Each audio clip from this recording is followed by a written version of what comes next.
Hi friends, welcome to my channel. ഇന്ന് നമ്മൾ കാണാൻ പോകുന്നത് ഇഡ്ഡലിപ്പൊടി. ഇഡ്ഡലിപ്പൊടി എന്ന് പറയുന്നത് ദോശയുടെ കൂടെ ചമ്മന്തി അങ്ങനെയല്ലേ കൂട്ടത്തുള്ളൂ ഇഡ്ഡലിയുടെ കൂടെ. അപ്പോൾ അതിന് പകരം ഈ പൊടിയും കൂട്ടി നമുക്ക് കഴിക്കാം. അപ്പോൾ ഞാൻ ആ അളവെടുത്ത് കാണിച്ച കപ്പിന് 1 കപ്പ് വടപ്പരിപ്പ് എടുത്തേക്കുക. എല്ലാ അളവുകളും ആ കപ്പ് മെൻഷൻ ചെയ്താൽ എടുത്തേക്കുന്നത്. അതിൽ 1 കപ്പ് അളവ് വടപ്പരിപ്പ്, പിന്നെ കറുപ്പ് ഉഴുന്ന് അതേ കപ്പിന് 1 കപ്പ് കറുപ്പ് ഉഴുന്ന്, ഈ തുകളുള്ള ഉഴുന്ന്. ചിലർക്ക് ഇത് ഇല്ലെങ്കിൽ നോർമലായിട്ടുള്ള ഉഴുന്നില്ലേ, അത് 1 കപ്പ് എടുത്തോളാം. പിന്നെ പൊട്ടുകടല, ഈ കപ്പിന് തന്നെ 1.5 കപ്പ് പൊട്ടുകടല എടുത്തിട്ടുണ്ട്. അപ്പോൾ പൊട്ടുകടല 1.5 കപ്പ് എടുത്തിട്ടുണ്ട്. പിന്നെ കട്ടിക്കായം, ആവശ്യമുള്ള കായം. ഇപ്പം ഞാൻ 4 എണ്ണമേ എടുത്തിട്ടുള്ളൂ. അപ്പോൾ ഇത് വറ്റൽമുളക്, എരിയുള്ള വറ്റൽമുളകാണ്. ഇതിന് 25 എണ്ണം എടുത്തിട്ടുണ്ട്. അപ്പോൾ എരി കുറവ് വേണമെങ്കിൽ 20 എണ്ണം എടുത്താൽ മതി. ഇപ്പോൾ ഒരു ചീനിച്ചട്ടിക്കകത്ത് 1/4 സ്പൂൺ എണ്ണ ഒഴിച്ചിട്ട് ആദ്യം നമ്മൾ ഈ കറുപ്പുഴുന്ന് വറുക്കണം. ഇട്ട് നല്ലപോലെ വറുക്കണം. അതിൻ്റെ സ്മെല്ലങ്ങ് വരും. ഒത്തിരി അങ്ങ് ഇതാകണമെന്നില്ല, അതിൻ്റെ സ്മെല്ല് വരത്തില്ല. ആ പരുവത്തിന് മീഡിയം ഫ്ലെയിമിന് ഇച്ചിരി താഴെ വെച്ചുകൊണ്ട് മീഡിയം ഫ്ലെയിമിൽ വെച്ചിട്ട് നമ്മൾ വറുത്താൽ മതി. അതെടുത്ത് ഒരു പ്ലേറ്റിൽ തണുപ്പിക്കാൻ വെക്കണം. അതുപോലെ അതേ ചീനിച്ചട്ടിയിൽ ഒരു 1/4 സ്പൂൺ എണ്ണ ഒഴിച്ചിട്ട് നമ്മൾ വടപ്പരിപ്പില്ലേ, ആ വടപ്പരിപ്പിട്ട് ഒന്ന് വറുത്തെടുക്കണം. ഈ വടപ്പരിപ്പ് നമ്മൾ വറുക്കുമ്പം ചുമന്ന് വരണം കേട്ടോ. അപ്പോൾ അതുകൊണ്ട് നല്ലപോലെ കൈ വിടാതെ ഇങ്ങനെ ഇളക്കി അങ്ങ് എടുത്തു കൊടുക്കണം. അന്നേരമേ അത് എല്ലായിടത്തിലും ഒരുപോലെ അങ്ങ് ഫ്രൈ ആയി, എല്ലാ പരിപ്പും ഒരുപോലെ ഫ്രൈ ആയി വരും. നമ്മൾ ഇളക്കാൻ മടിച്ചു പോയി കഴിഞ്ഞാൽ അടിയിലിരിക്കുന്ന ഭാഗം അങ്ങ് കറുത്ത് മേളിൽ ഉപയോഗിക്കുന്നത് ഇങ്ങനെ മഞ്ഞിച്ചിരിക്കും. ഈ പരുവത്തിന് നമ്മൾ വറുത്തെടുത്തിട്ട് അതും പ്ലേറ്റിലിട്ട് തണുപ്പിക്കാൻ വെക്കുക. പിന്നെ ചീനിച്ചട്ടിയിൽ ഒരു 1/4 സ്പൂൺ എണ്ണയും കൂടെ വിട്ടിട്ട് പൊട്ടുകടല അത് വറുക്കണം. നല്ലപോലെ ഓർത്തോ, പൊട്ടുകടല വറുക്കുമ്പോഴത്തേക്ക് ചീനിച്ചട്ടി നല്ല ചൂടിലായിരിക്കും. അപ്പോൾ നിങ്ങൾ നല്ലപോലെ സിമ്മി വെച്ചിട്ടേ വറുക്കാവൂ. എന്താണെന്ന് വെച്ചാൽ പൊട്ടുകടല ആൾറെഡി ഒന്ന് ഫ്രൈ ആയി വന്നിട്ടുള്ളതാണ്. അപ്പോൾ അതിൽ ഇത് ചീനിച്ചട്ടി ചൂടായിട്ടിരിക്കുമ്പം ഇടുകയാണെങ്കിൽ പെട്ടെന്ന് അത് മൂക്കും. അപ്പോൾ ചില ഭാഗങ്ങൾ കറുത്തും ചില ഭാഗങ്ങൾ ചുമപ്പായിട്ടായിരിക്കും. അപ്പോൾ ഈ പരുവത്തിന് നമ്മൾ വറുത്തെടുക്കണമെന്ന് വെച്ചാൽ സിമ്മിൽ നല്ലപോലെ വെച്ചിട്ടേ നമ്മൾ വറുത്തെടുക്കാവൂ. ഇങ്ങനെ വറുത്തെടുത്ത് കഴിയുമ്പം അതും കൂടെ നല്ലപോലെ ഇട്ട് തണുപ്പിക്കണം. ഇങ്ങനെ തണുക്കാൻ വെക്കണം. തണുക്കാൻ വെച്ചിട്ട് ചീനിച്ചട്ടിയിൽ 1 സ്പൂൺ എണ്ണ ഒഴിക്കുക.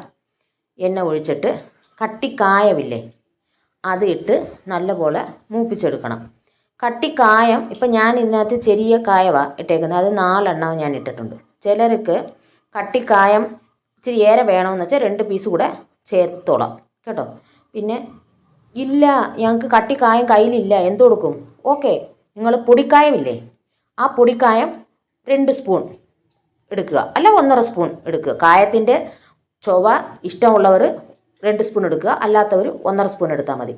ഈ കായം എണ്ണയിൽ നല്ലപോലെ മൂത്ത് വരണം. വരുമ്പോഴേ ആ ചുമപ്പ് കളറിൽ വരത്തുള്ളൂ. നമ്മളിട്ട സൈസിനെക്കാട്ടിലും ഇച്ചിരി വലുപ്പത്തിലും വരത്തുള്ളൂ. അങ്ങനെ 4 സൈഡും കൂടെ തിരിച്ച് ഇട്ടൊക്കെ നമ്മൾ എടുക്കുമ്പോഴത്തേക്ക് അത് നല്ലപോലെ വെന്ത് ഫ്രൈ ആയി വരും. ഈ പരുവത്തിന് വരും. പിന്നെ നമ്മളതെടുത്ത് മാറ്റിയിട്ട് അതേ ചീനിച്ചട്ടിയിൽ നമ്മൾ എടുത്ത് വെച്ചേക്കുന്ന വറ്റൽ മുളകില്ലേ, അത് ഇട്ട് കൈവിടാതെ ഇളക്കി കൊടുക്കണം.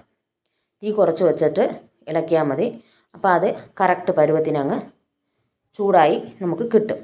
ഇപ്പോൾ ചിലർ പറയും എനിക്ക് ഈ വറ്റൽ മുളക് ഇല്ല, അപ്പോൾ എന്ത് കൊടുക്കണം? ഉള്ള മുളക് പൊടിയില്ലേ, അത് ചീനിച്ചട്ടി താഴെ ഇറക്കി വെച്ചിട്ട് 2 ആവശ്യത്തിനുള്ള എരിയുള്ള മുളക് പൊടി 2 സ്പൂൺ ഇട്ടിട്ട് മൂപ്പിച്ചങ്ങ് എടുക്കുക. ഇപ്പോൾ ഇതെല്ലാം നമ്മൾ തണുക്കാൻ വെച്ചിട്ടുണ്ട്. ഇപ്പോൾ ഇത് തണുത്ത് കഴിയുമ്പം തണുത്തിട്ടുണ്ടോ എന്ന് നമുക്ക് നോക്കണ്ടേ. അപ്പോൾ കൈ വെച്ച് നോക്കുമ്പോൾ നമുക്ക് അറിയാൻ പറ്റും അത് തണുത്തിട്ടുണ്ടോ ഇല്ലയോ എന്ന്. അങ്ങനെ ഒരു പരുവം ആയി കഴിയുമ്പം നമ്മളത് 1 ബൈ 1 ആയിട്ടിട്ട് പൊടിക്കാൻ പോവാം. ഇപ്പം ഞാൻ ഈ കപ്പിൽ തന്നെ ഉപ്പ് ആവശ്യത്തിനുള്ളത് ഞാൻ എടുത്തിട്ടുണ്ട്. ഇപ്പോൾ മിക്സി ജാറിലെ വറ്റൽ മുളകും പിന്നെ കട്ടിക്കായം വറുത്ത് വെച്ചേക്കുന്നില്ല, അതും കൂടെ ഇട്ട് ഞാൻ പൊടിച്ചെടുക്കാൻ പോവാം. അതാണ്ട് പൊടിച്ചെടുത്ത് അപ്പം ഇതിൽ നമ്മൾ പൊട്ടുകടലയും വടപ്പരിപ്പും കൂടെ ഇട്ട് പൊടിച്ചെടുക്കണം. തരിയായിട്ട് വേണമെന്നവർ തരിയായിട്ട് പൊടിച്ചെടുക്കുക. ഞങ്ങളുടെ വീട്ടിലെ ഇച്ചിരി നൈസായിട്ടിരിക്കണം. എന്നുവെച്ചാൽ ഈ പൊട്ടുകടല നൈസായിട്ടിരുന്നാലേ ആ ഒരു ടേസ്റ്റ് കിട്ടത്തുള്ളൂ, അതിന് വേണ്ടിയാണ്. അപ്പോൾ ഞാൻ ഇത് നല്ലപോലെ നൈസായിട്ട് അരച്ച് എടുത്തിട്ടുണ്ട്, പൊടിയാക്കി അങ്ങ് എടുത്തിട്ടുണ്ട്. ഇപ്പോൾ ഇതിൽ നമ്മൾ കറുപ്പുഴുന്നില്ലേ, എടുത്ത് വെച്ചേക്കുന്ന കറുപ്പുഴുന്നും കൂടെ ഇട്ട് ഒന്ന് പൊടിച്ചെടുക്കുക. അപ്പോൾ കറുപ്പുഴുന്ന് ഇടുമ്പം ഒത്തിരി അങ്ങ് നൈസാക്കണ്ട. അത് ആ ചെറിയ തരി നാക്കിൽ നമുക്ക് പടണം. അപ്പോഴേ ആ ഇഡ്ഡലി പൊരിക്ക് ഒരു ടേസ്റ്റ് ഉണ്ട്. ആ ഉപ്പും കൂടെ ആവശ്യത്തിനുള്ള ഉപ്പും കൂടെ ഇട്ട് അങ്ങ് ചെറിയ തരിയോടുകൂടി പൊടിച്ചെടുക്കുക. ഈ പൊടിച്ചെടുത്ത ഇഡ്ഡലി പൊടിയെ ഒരു കണ്ടെയ്നറിലിട്ട് തണുത്തതിന് ശേഷം ഒരു പേപ്പറിനകത്തിട്ട് തണുത്തതിന് ശേഷം ഒരു കണ്ടെയ്നറിലിട്ട് നല്ല ടൈറ്റായ കണ്ടെയ്നറിലിട്ട് അല്ല ഒരു ബോക്സിലിട്ട് നല്ലപോലെ അടച്ചു വെക്കുക. അടച്ചു വെച്ചിട്ട് ആവശ്യമുള്ള സമയത്ത് നിങ്ങൾ ചമ്മന്തിക്ക് പകരം ഇത് യൂസ് ആക്കാം. ഇത് ഒരു സ്പൂൺ ഇട്ടിട്ട് നെയ്യോ എണ്ണയോ ഒഴിച്ച് കുഴച്ച് ഇഡ്ഡലിയുടെ കൂടെ ദോശയുടെ കൂടെ കഴിക്കാൻ അടിപൊളിയാണ്.